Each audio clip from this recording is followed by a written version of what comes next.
Garoppolo on there could be a benefit, but have they kind of burned that bridge? We'll say this. Gardner Minshew is the best backup in the NFL. I love Gardner.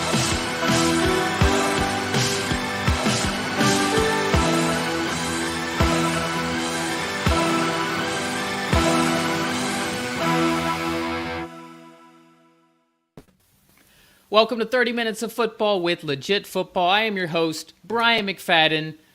We've made it through week 3. We are cruising into week 4. The NFL season is full steam ahead. It is Wednesday, September 28th, 2022. We are live on YouTube and Twitter.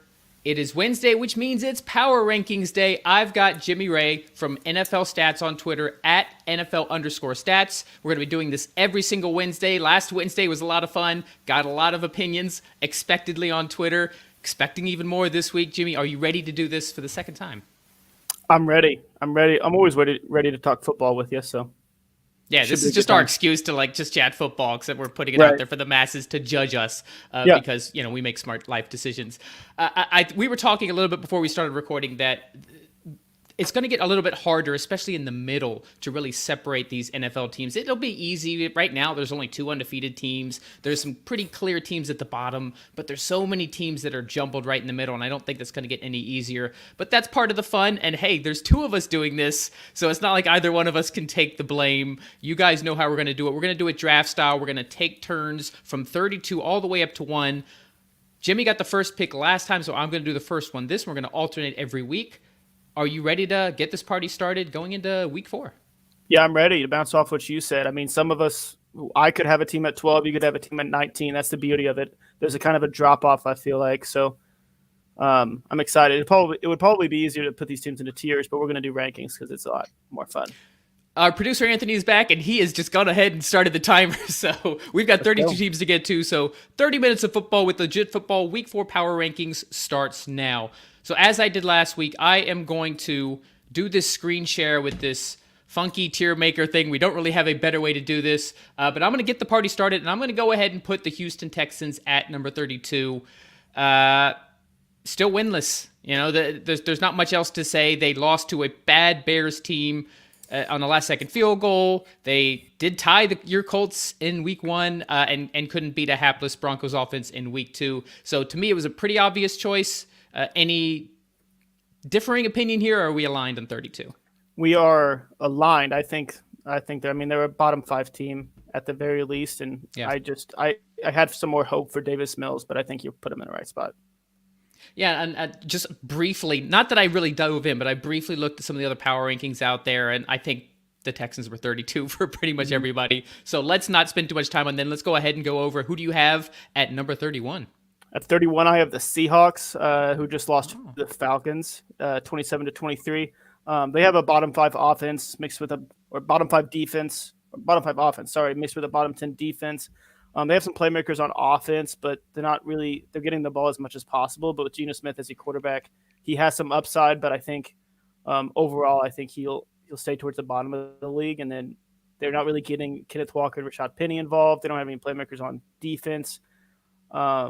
I'm surprised by their lack of that they're passing more, that they're relying on Geno Smith's arm instead of Rashad Penny finished as the most efficient running back in the NFL over the last 4 games last year. Kenneth Walker, very highly thought of draft prospect, and they're primarily passing. So I had the Seahawks slightly higher. We're already differing, which is awesome. Last week I felt like we were almost too aligned. But let's go ahead and go to number 32. This was my 31st team, and I've got the New York Jets. This is a team who is a minute 30 of crazy miracle play away from being winless, and the losses they've had have just been bad losses. To the Ravens in week 1, they just looked hapless against the Bengals, a Bengals team who hadn't won a game yet. Maybe there's more hope with Zach Wilson coming back this week. The defense does have some playmakers. Sauce Gardner has actually looked good so far, but this offense, at least with Flacco, has looked dreadful. The protection hasn't been good. He's been under pressure. Garrett Wilson, Breece Hall, there's some things to like about this team, but so far it hasn't really come together. A lot of questions about Saleh as a coach. So I've got the Jets squarely at 30 here. Yeah, you said we were differentiating, but I have them at 30 as well. They 155 pass attempts for Joe Flacco, absolutely insane. I believe it's up there for most in the first 3 games in NFL history. So throwing it a bunch, I mean, he's going to be pressured if they know he's going to pass it 155 times. They have the 5th most passing yards, but you can't really do much with that. I'm excited to see Zach Wilson come in, hopefully this week, and maybe throw it to. They've already said that he's going to be starting. Yeah, he's been cleared to practice, so it looks like he's going to start on Sunday. Can't get much worse for the Jets. Right, hoping he can be more efficient, and then they can use the run game to help him out a little bit. But we'll just have to wait and see. All right, let's go ahead and hear number 29 from you. This was a team that you had pretty low last week, and people kind of harped on it, but they're going to go lower because of this week. It was the Washington Commanders. Yep. They got absolutely brutalized against the Eagles, which most teams will do that, but they just look so lackluster. They didn't score any points, and when that happens, you go down in the rankings. It was bad Wentz. He got sacked 9 times, which is absolutely insane. The Eagles had 3 sacks in the first 2 games, and then they tripled that in 1 game. I mean, it's just overall terrible performance for them, and I think they deserve to be down in the bottom 4 of the power rankings. Yeah, completely agree here. I had them at 30, just a nudge above the Jets. I actually liked their offense, at least. There were things to like about their offense in the first 2 weeks, but even that went out the window against, admittedly, a very good Eagles defense. But when you let up 9 sacks and countless other, I think there was something like 17 QB hits on Wentz from that Eagles defense. That is crazy. That is not sustainable. So I'm with you here to put Washington at 29. At 28, our team that was number 32 last week is getting a little bump because, hey, they actually won. They beat the Saints. So I'm going to go ahead and put the Carolina Panthers in at 28. That is they're still not a very good football team, but they did win, so you can't keep them at the bottom. I don't really have a lot of good to say. Baker Mayfield's still having accuracy issues. He was basically one amazing Laviska Shenault debut, 67-yard touchdown away from being 0-3 again and having that really rely on him. The defense stepped up. They had a fumble return touchdown. The defense is one of the reasons they started 3-0 last season, so if they get more plays from their defense, that is looking good. They get a division win against the Saints. We'll give them a bump up to 28, but I can't put them much higher than that. Yeah, it's one of those things where, they got to win, but could be one of their few wins of the season with how Baker Mayfield's been playing. I mean, I think it says kind of more about the Saints at this point than it does the Panthers. But once again, have to take it one game at a time, but look at the bigger picture as well. Yep. All right, let's keep it rolling on to number 27. So this might be a little low, but I feel like any team that's the only 0-3 team in the league will have to be this low. We have the Las Vegas Raiders down here. I know they've had some tough competition so far, but they just haven't shown that they're going to be one of the powerhouses that a lot of people thought they would after they traded for Devontae Adams. And when you're kind of going all in that way, you expect them to be a lot better. And it's honestly insane that they're the only 0-3 team right now. I think it says a lot about the parity in the NFL right now and how any team can win. I do think they could come back and win as we go down the road, but we'll just have to wait and see. But the fact that they played the Cardinals, the Chargers, and the Titans so far, I think it's just been. They were actually one of the harder teams I had to place because a lot of the teams I have around them, like if I was picking them, if I was picking Raiders versus the Bears, for instance, like I'd have to pick the Raiders to win. So that's kind of how I was doing it here. But I can't argue with you having the Raiders at 27 because at the end of the day, they're the only team that doesn't at least have a tie. They're the only team that's 0-3. Right. So hey, Raiders, beat the Broncos this week if you want to get out of the bottom of the legit football NFL stats power rankings. Let's go ahead and move on to number 26. I am going to put those Chicago Bears here. I know they're 2-1, but that's not a powerhouse 2-1. This is not a team. They needed a monsoon to beat the 49ers in some lucky plays, broken plays in week 1.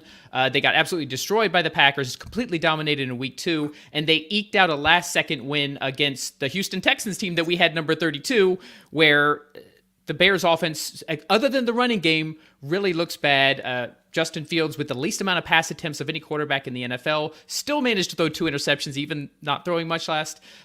There's some young pieces on here that I like, especially on the defensive side of the ball, but not high on the Bears, even at 2-1.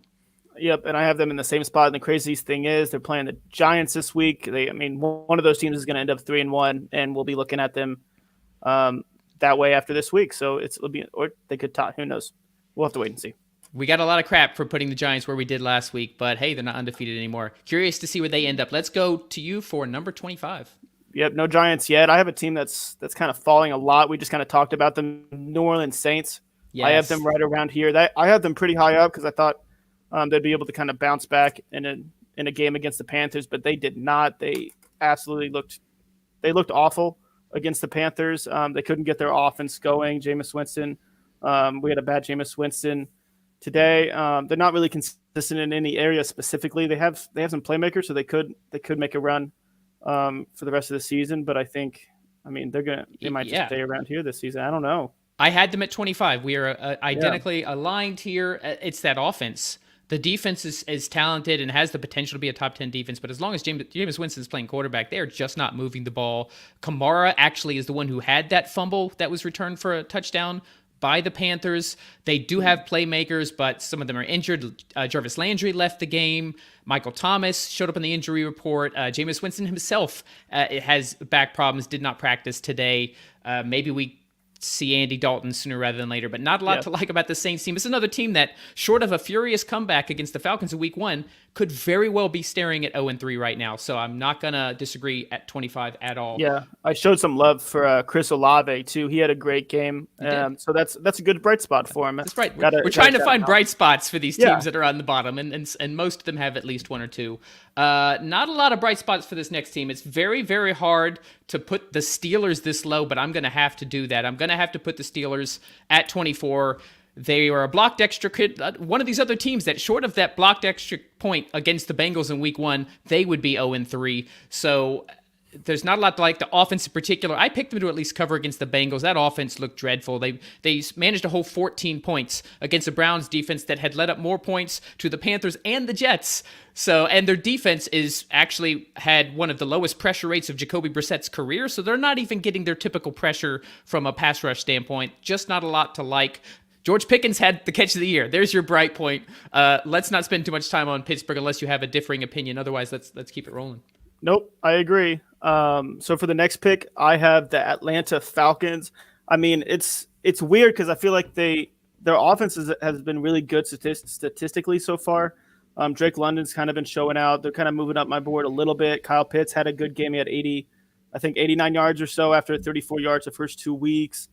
Obviously, Marcus Mariota, he's not anywhere near elite. He's possibly below average as a quarterback. But Cordero Patterson's got over 100 yards rushing 2 weeks in a row. Yeah, people were kind of counting him out, thinking he was going to have like a big down season after what happened last season. But he's been showing that he can be consistent in the running game. The only consistent, really big thing for the Falcons right now. But the one good thing is they're a 3-and-out percentage right now. I just posted that stats on my Twitter. It's on the lower side, so that's very interesting. They're top 5 in terms of 3-and-out percentage. They don't go 3-and-out a lot, so that's some good signs. And overall, you're going to bet the over if you're looking at betting a Falcons game because they get a lot of points, but they allow a lot of points. So. Yeah, I actually had them about 4 spots higher. I have kind of been on this Falcons train in the offseason. I just felt I like Arthur Smith as a coach. I liked a lot of their weapons. Drake London has proven to be a bona fide wide receiver 1 from day 1. They finally got Kyle Pitts involved. I saw a stat that they are 5-0 when Kyle Pitts has 80 or more receiving yards. Hey, Arthur Smith, it's pretty straightforward. If you get Kyle Pitts the ball, your team ends up winning. So I just really like this offense. And some of these teams that we're going to end up ranking higher than the Falcons, once again, if I'm pitting these two teams against each other, I think the Falcons are a little friskier. But let's keep on rolling. This is one of the teams I might pick Atlanta here, even though it's crazy. And that's going to be the Patriots. So I'm going to go ahead and put the Patriots at 22. Not a lot to like even before Mac Jones was injured. And now it looks like Jones is going to miss at least this week, if not an extended time. He was diagnosed with a high ankle sprain, but it looked a lot more painful than that.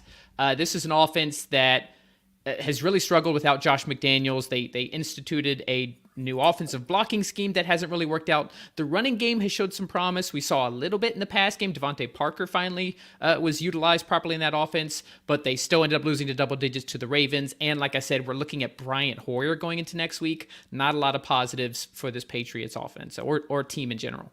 Yeah, I think I had them a little higher. I think they showed some upside. I think they played it fairly close against the Ravens. Because I think the Ravens are one of the better teams in the NFL. But yeah, that Mac Jones injury is going to be brutal. We'll see how long he's out. All right, let's go to number 21. On to you. All right, a team we talked about earlier. I have the Giants down here. I mean, they got a couple wins at the beginning of the season, the 2-1. They could be 3-1, but they had a couple easy wins, and then they lost against the Cooper Rush-led Cowboys, which I had the Cowboys too low last week. We'll see where they go this week, but overall, I think Daniel Jones can make plays, and Saquon is good, but he just gets pressured so much, and the wide receivers are not helpful at all. Kenny Golladay, I don't even know where he's at on the field. It's unfortunate. He speaks out. Everyone say, "Hey, he's going to be involved this week." He's not. He's not going to be involved for and makes a key drop when he does get his chance. So it's like, dude, you just played yourself out of that Giants team. They are looking to trade him. We had a story in Legit Football today that the Giants are willing to eat the majority of his salary in order to get a trade partner for Kenny Golladay. They're just looking for a late round pick. I had the Giants, I think at 20, so just slightly kind of in this range. I think they're coached well, but man, that offensive line just absolutely demolished by the Cowboys pass rush. I think there was something like 21 QB pressures on Daniel Jones. They don't have weapons, as you mentioned. They've got some young talent on defense, but not a lot to like otherwise. All right, let's keep on moving. I am going to go ahead and put the Arizona Cardinals at 20. Yet another team that, short of one miraculous comeback, would be sitting at 0-3, still without DeAndre Hopkins. I don't think that this team really has a plan on offense. Not crazy about their play calling. Don't want to say too much more because I want to get one more pick in before we hit halftime. Any quick thoughts on the Cardinals? If not, let's hear your number 19. Yeah, I had them a decent amount higher. They have losses to the Chiefs and Rams, but I think they have enough weapons. And once DeAndre Hopkins comes back, I think they'll be fine. And Marquise Brown has been pretty good for him this year. He has 33 targets, 0 drops. So I'm excited to have them prove you wrong at some point. So we'll see. Yeah, I think this is, and at this point, we'll just wait for the second half for the next 19. Right. It's a reflection of Kingsbury. I'm not a Kingsbury fan. I don't like how he runs this offense. He has completely collapsed every year. And this year, he doesn't have the hot start. So how is that going to end up? Not to mention their lack of talent in the defense, no pass rush, secondary issues, running game stuck in the mud, and short of Kyler Murray running around and making magical plays on his own, with these deficits, that's getting harder and harder to do. All right, it is halftime. Guys, if for those of you that are watching live, I know you guys will have comments for us later on Twitter about how right or wrong we are, but feel free to tell us now if you see us place a team that you disagree with or even agree with. Give us some kudos. Let us know in the chat. We'll be happy to acknowledge that.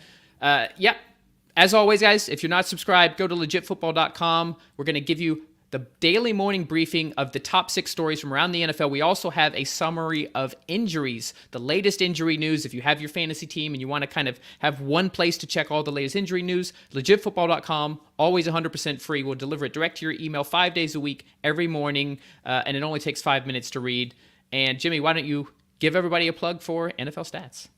At NFL_stats. I find stats. I post them in one spot. It's a great place to go throughout the week and on game days and just seeing interesting stats, fun stats. Some stats don't have a ton of meaning. Some stats have context around it, but overall they're just fun to look at, and you can take a little piece of it with you whenever you watch football every Sunday and Thursday night. And he's been doing it for a decade. This guy knows how to find the most interesting stats that you need to know, just like we find the news you need to know. That's why we make a great partnership. And also, for those of you watching on Twitter, if you want to comment live, I just thought of this. If you're tweeting, we're probably not going to see it right now. So go over to the 30 Minutes of Football YouTube channel. Go ahead, subscribe, check out the live feed. Tell us how absolutely wrong we are with these power rankings, especially as we get towards the top. All right, I am ready for the second half. Jimmy, are you ready to go for the finish out the Week 4 power rankings? Let's do it. And I just checked Twitter. We don't have any comments or anything yet, but we have 7 viewers. So thanks for watching, guys. Appreciate it. Yeah, maybe we're just so perfect that there's no comments. There's nothing to say. Of course, nobody would disagree with us. All right, so let's continue on with the draft. We are at 19. That's odd. That goes over to you. All right, I have the Detroit Lions at 19. They had a tough loss against the Vikings. They've been putting up a lot of points. They have good rushing ability, but they did lose Amon-Ra St. Brown and DeAndre Swift this past week, which is tough. They only have 2 takeaways this season, and they're allowing a lot of points overall. So I think that's why I kind of have them this low. But Jared Goff's been surprising. Their offense has been surprising, but their their offense has just been lackluster and their defense has been lackluster overall. Yeah, this is one of those teams that I think if they would have won on and beat Minnesota and are at 2-1 with their only loss coming to the undefeated Eagles, we could be talking about the Lions as a top 10 team. But ultimately, Dan Campbell attempted that 54-yard field goal. Didn't go well. Kirk Cousins managed to remember that he knows how to play quarterback, threw that winning touchdown to KJ Osborne. Vikings get the win. They move up in the rankings. Lions get the loss. I think we'll end up moving these Lions up higher throughout, as we move forward. But right now, they're 1-2. They do still have some issues on the defensive side of the ball, and they do have some major injuries on the offensive side of the ball. I had them at 18, so kind of around the same. Let's go ahead and move on. I am going to put the Tennessee Titans, who I had actually below the Lions, and this is why this draft method it works so well. Because once again, I figured if I've got the Tennessee Titans, who played a great first half against the Raiders, but nearly gave that game up and has looked bad in their other two losses against the Detroit Lions, who's playing really well and frisky. I'd pick Detroit. That was my methodology here. But at the end of the day, the Titans, we saw a little bit better of a Derrick Henry, but he still was barely averaging over 4 yards per carry. They got him involved in the pass game, which is why from a fantasy perspective, you saw some production from him. But this defense nearly let this Raiders team come back into the game after completely dominating them in the first half. They lost to the Giants. They got decimated by the Bills. Not a lot to like about Tennessee other than the fact that the AFC South is wide open. Couldn't say it any better. And I'll be talking about their opponent this week next, the Indianapolis Colts. I get to talk about my favorite team again. I have the Colts did pull out a great win. I was very happy to see them beat the Chiefs, but I don't think it's necessarily that they beat the Chiefs, more so that the Chiefs beat themselves in a lot of ways. Their Colts defense was a big factor. And Matt Ryan's late drive with Jelani Woods getting some touchdowns, I think that was big. But the Chiefs offense was pretty stagnant, and Clyde Edwards-Helaire just did not look good. I mean, we're pretty stifling on the rushing defensive side. But overall, the Colts have a lot of offensive line issues. They have a lot of offensive issues overall. I don't think we've seen the best of them yet, and I don't think we've seen the best of the defensive side either. But I can't really put them too high just because of one late game win, even though it was against the Chiefs. 100% agreed. We both have them at 17. Their offensive line, which has always been, at least for the past few years, has been just such a strength for them. Matt Ryan just running for his life. Kudos to him for getting back up and leading them to that victory. But that's going to be an issue going forward. Huge matchup against the Titans this week. Let's go ahead and move into the top half. Number 16. My 49ers Rush listeners are not going to be happy with this, but you guys lost to the Russell Wilson Broncos 11-10. So I'm going to go ahead and put the San Francisco 49ers at 16. We had them at, I think, 11 last week, so it's a drop of about 5 spots.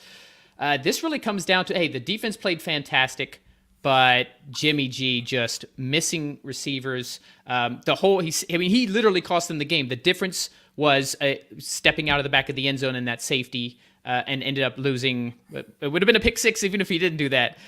Missed some receivers. There's a lot of stuff on Twitter. How about did Shanahan call a bad game, or was it on Jimmy Garoppolo? This offense against a good Broncos defense, credit, but now they're sitting at 1-2 and looking up at the standings in the NFC West. Sorry, guys, had to put them here at 16. Yep, I had them at the same spot. Same old 49ers. I feel like their rushing attack's always good no matter what their injuries look like with their running backs, which is always insane, and their defense is good. But, Jimmy G just was pretty lackluster today in the game against the Broncos, which is the next pick for me. The Broncos at 15. I think the Broncos could be a lot better, but Russell Wilson just hasn't played up to his potential, as he only has 2 touchdowns in 3 games this season, only 14.3 points per game. Javonte Williams isn't stepping up as much as he could. Not too bad, though. Their defense is only allowing 12 points per game. So, similar to the 49ers in terms of not too good of an offensive performance, but just not what we wanted to see from the Broncos this season. Yeah, I want to shout out David Morazzo, who is one of those Niners fans who watches this show. A reminder that, Trent Williams with that high ankle sprain is going to be out a few weeks. There was a huge difference between Williams left the game and when he was in the game, and the pressure was that much harder on Jimmy G. That's a huge miss. He said he had his Niners at 20. I don't feel as bad for putting them at 16. Who I have at 14 is who I swapped the Broncos and the Browns. That was one of the tougher ones too. It's like maybe I slightly like the Broncos a little bit better. I like the Broncos defense, but I'm going to go ahead and put the Cleveland Browns here because that's how the draft works. It was a good win against a at least at this point in the season, bad Steelers team. But Jacoby Brissett looked efficient. Amari Cooper now 2 weeks in a row with 100 yards receiving. David Njoku getting involved, and the defense making plays. Big issue if Myles Garrett is not able to play. Want to acknowledge that he was in a terrible car accident. Looks like he came away, maybe a little shaken, a few bumps and bruises, but otherwise okay. He actually has a chance to play this weekend. But to me, the Broncos and the Browns are kind of interchangeable. We got just under 9 minutes left and 13 spots to go, so let's keep on rolling. Number 13 from you. All right, the next team I have is the Chargers, who would drop a lot for this ranking after a loss to the Jaguars, and plus a lot of their injuries. I know you can't take injuries into account too much when you do power rankings, but when they're season-long injuries and they're gonna kind of ruin a lot of your game for majority of the season. Losing Joey Bosa, losing Slater. J.C. Jackson's banged up, Herbert's banged up, Keenan Allen's banged up. I mean, it's just unfortunate. They didn't look good on the defensive side. The Jaguars were running up and down the field that season. I mean, 38-10. That's not really a fluke game. And I mean, it could be, but we'll just have to wait and see. But that's why they dropped so much for me. Yeah, I completely agree with this ranking. What a abysmal showing. It was clear that Herbert was playing injured. He was not as accurate as he normally is. His throws were off. He seemed a little bit timid in the pocket. And then you add on the fact that they lost Joey Bosa, who went on short-term injured reserve, so we'll be back maybe in a month or two. But Rashawn Slater, maybe even a bigger loss. Their stalwart second-year left tackle was gone for the season. Hard to overcome that kind of stuff. I'm going to go ahead and put the Bengals at 12. A team that, I mean, yes, they made it to the Super Bowl last year, haven't looked great. They got lucky in that they faced the Jets, but they didn't necessarily blow the Jets out of the water like they would have maybe this time last year. That still, even though he was only sacked twice, Burrow was very much under pressure against the Jets. This offensive line has absolutely been an issue. It doesn't look any better, possibly even worse than towards the end of last season, and that was the big thing that the Bengals tried to fix this offseason. They still got great weapons. They still have Jamar Chase. The run game actually has looked a lot worse, and that is troublesome, and they're without their defensive tackle, DJ Reader, going into a huge Thursday night game against the Dolphins. That's my reasoning behind number 12. Any thoughts on the Bengals? And then let's hear your number 11 pick. Yep, I had them around here too, so you said it best. My next pick is the Minnesota Vikings. I might have them a little lower than most people, but I think KJ Osborne showed up. I think they had a good close win against the Lions, and they've had a close win against the Packers. But I think that's kind of the peak that they'll reach. And I mean, Kirk Cousins is solid most times, but you just never know which Kirk Cousins is going to show up. Their defense is pretty good. That's why they're still this high. I think they have them right around 11, but I had them above this team that I'm going to be forced to now put in the top 10, which I don't want to do, but that's the Dallas Cowboys. We had them, I think, in our draft. You put them at 18 last week. I had them in my personal rankings at 12, and I think I kind of kept them like right at 11 with the Vikings at 10. But hey, they're 2-1. Cooper Rush is now 3-0 as a starting quarterback in the NFL. Their defense was absolutely, unbelievable, especially from a pass rush perspective. DeMarcus Lawrence, Armstead, Micah Parsons, obviously, they were all over Daniel Jones in that Giants offense. So that is one of the bright spots. Trevon Diggs got an interception, his first of the year. So a lot to like on the defense. The offense is being efficient. So, hey, congrats, Dallas fans. You worked your way into the top 10. I don't think they're a top 10 team overall, but they've earned it at this point. Yeah, I had them around this same spot. So I was pretty low on them last week, but looking at the bigger picture, Dak Prescott could be back soon. Their defense is pretty well. They have some good offensive weapons on offense with CD Lamb, Michael CD Gallup finally showing up. Great catch after a couple bad drops. Yeah, and I think Tony Pollard's a good complement to Zeke, so I'm excited to see. Hopefully they show out for these next few weeks and prove us right in the top 10 team. So for my next pick, I have the team that's been surprising us all, the Jacksonville Jaguars. Mm-hmm. I think they've had some big wins against the Colts and the Chargers so far. It's hard not to put them up here. Will they stay up here? Who knows? But that was their first road game win in 1,000 days, which is absolutely insane. That's a crazy stat. But nonetheless, they had a dominant win. They went all over the Chargers on offense. Loris has been playing well. Christian Kirk's been playing well. James Robinson, who not a lot of people talked about before the season, he's been playing well. They're showing a lot of magic overall on offense. I'm excited to see Lawrence playing well, and I hope he continues to do so. And then Devin Lloyd and Josh Allen on the defensive side have been pretty well. You got to shout out Devin Lloyd, who's on my all-22 PFF team. Got that interception, so you love to see it. Yeah, and that's the thing I think maybe was overlooked a little bit is how well this defense is playing. And they had a chance to beat Washington in week 1. This is a team that could be sitting at 3-0. I'm with you. I also had them at number 9. I'm really excited to see how far this Jaguars team goes. Trevor Lawrence finally starting to look like that prospect everyone thought he was. Let's go ahead and move to number 8.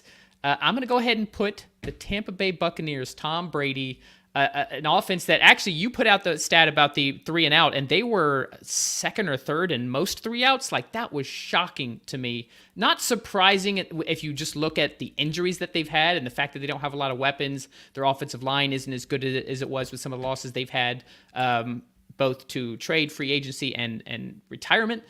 But yeah, I mean, I just couldn't put them any higher. Mike Evans was suspended. He's going to be back. Chris Godwin practiced today, so he's finally looking closer. Julio Jones still injured, though. And when you have to rely on Russell Gage, Brashad Perryman, and Cole Beasley, who signed like 2 days earlier, you're going to have some issues on offense. That's why I had to put them at number 8 here. Yep, same spot for me. For my next pick, I have the Ravens. Lamar Jackson's been playing well. Their defense has been playing all right. They have some plays made throughout the season so far.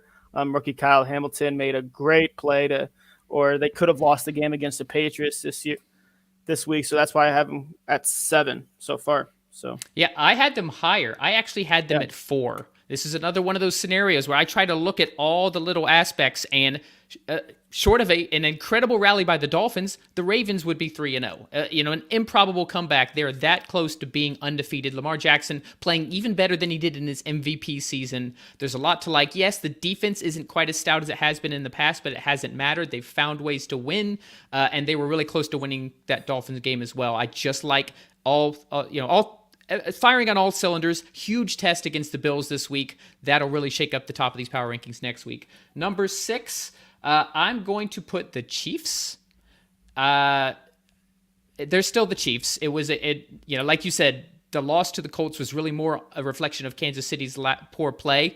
The Colts finally did what a lot of defenses did last year, and they just stuck with the too high safety shell and didn't really put a lot of pressure at Mahomes, which the Cardinals and the Chargers did in the first 2 weeks. And what do you know? It still seems to work. So concerns there long term. Some issues with Eric Bieniemy, the offensive coordinator, and Patrick Mahomes, but they're still the Chiefs. Got to put them in the top 6. Yep, and then this next team's kind of struggling so far, but they're getting wins. The Los Angeles Rams. They're a bottom 10 team in yards on offense so far, which is insane, mainly because of the running game, which hasn't been as good, even though Cam Akers is back and Henderson had some promise coming into the season. But they have Cooper Kupp. They have a great defense. They have a lot of talent. So obviously they're going to stay on top of the power rankings, especially since they're still pulling out some wins. Agreed. I mean, the team they lost to was the team that was a juggernaut prior to this week. I actually had these next teams switched with the Rams, and that's the Packers.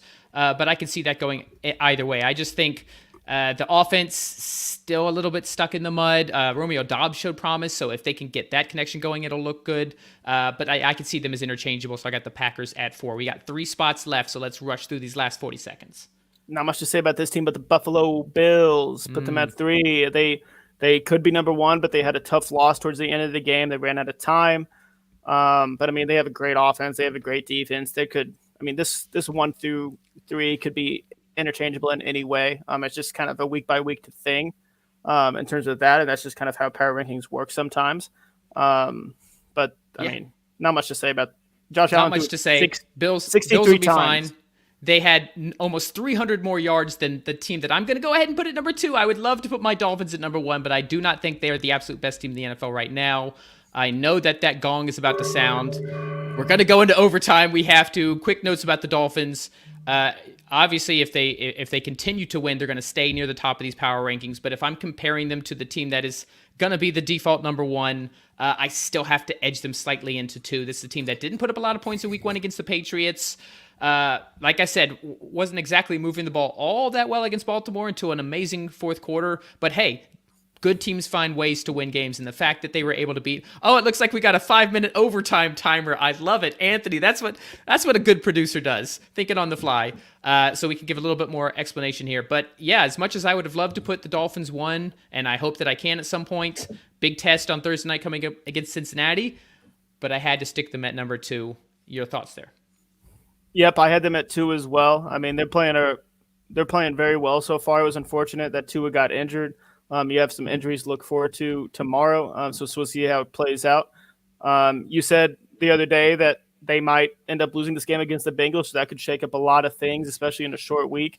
It's kind of like one of those things where like a short week doesn't say everything about a team like going to London. It's just it's kind of the human element there. There's not a lot of time to prepare. There's not a lot of time to rest your body. You're playing a crazy game, and just a few days is not always a lot. And going back to the Bills, Josh Allen threw it 63 times, which is the most in franchise history. And their rushing attack also just doesn't look as good as it can be, even though Devin Singletary's catching a lot of passes and doing good for fantasy. I think that could always be improved. Same story as last year. But yeah. A kudos to the Dolphins, and then we'll get your number 1 pick, who's the only team left. The way their defense played, they let up well over 400 yards of total offense, but they only allowed 17 points to the Buffalo Bills, who've absolutely destroyed teams and went like 4 out of 6 games without punting. So that, to me, is a team that's well coached, a team that is, as long as they were on the field, the Dolphins had less than 20 minutes total time of possession, which means that defense was on the field for so long, and they still found ways to make plays, fourth quarter stops, slowing them down at the end of the game so they couldn't get in field goal range. To me, that's coaching. Kudos to the Dolphins. Why don't you close it out by telling us about the number 1 team in week 4 for us? The Philadelphia Eagles. Not too much of a surprise there. There's a lot of good talk about their roster on paper before the season, and they've come out to show that they are playing very well. And the biggest thing is Jalen Hurts is playing like an MVP so far. He's had a great season on the ground. He's had a great season throwing the ball to whether it's Devontae Smith, whether it's A.J. Brown, sometimes Quez Watkins, Dallas, their tight end. They've just been dominant. Yeah, Dallas Goedert. They're top 10 in everything but rush defense. So that just goes to show that they're dominant almost everywhere on the offense and on the defense. They just have playmakers everywhere. Yeah, and that's really what it came down to. They have looked dominant in all 3 of their wins. They absolutely destroyed the Vikings on Monday Night Football. We talked about how bad the Commanders looked, who had looked pretty good on offense. Their defense is great, rushing the passer. Their secondary, absolutely shutting down Justin Jefferson, and Jalen Hurts is playing like an MVP candidate.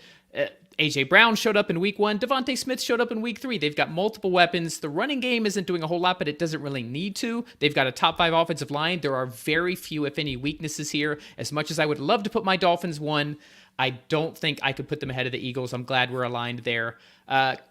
Quick high-level thoughts on our rankings here, Jimmy. Do we think we did a good job in week 4? Yeah, I think we did a pretty good job, but there were some discrepancies, which tends to happen when you're drafting with 2 people that are like-minded in some ways and think about other things in different ways. But I mean, for a power small discrepancies, though, I'm expecting us to disagree. Like, we're too aligned. We are too aligned. But it's great. So what we're going to be doing, we're going to release. We have a guy who's doing our graphics. I don't have his name. Gold Tech, I think, was his. Yeah, Gold Tech. Yeah. So shout out to Gold Tech. He's going to be doing our graphics every week. We'll give him a credit here. Jimmy will make sure to give him a credit on Twitter as well. We're going to tweet out the graphic so that you guys, if you are watching the video and didn't feel like commenting here, or if you haven't seen the video and you just want to tell us how wrong we are on Twitter, you'll be able to do that. We'll put it out every week. Make sure to tune in live, guys. Give us your thoughts as we do this. We're doing it every Wednesday at 6 p.m. Eastern, 3 p.m. Pacific, 30-ish minutes of power rankings, draft style. We will see you tomorrow for the Thursday Night Football preview. This has been 30 Minutes of Football with Legit Football.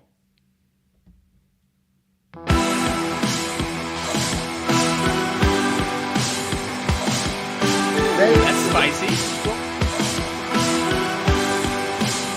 Jimmy Garoppolo on there could be a benefit, but have they kind of burned that bridge? We'll say this. Gardner Minshew is the best backup in the NFL. I love Gardner.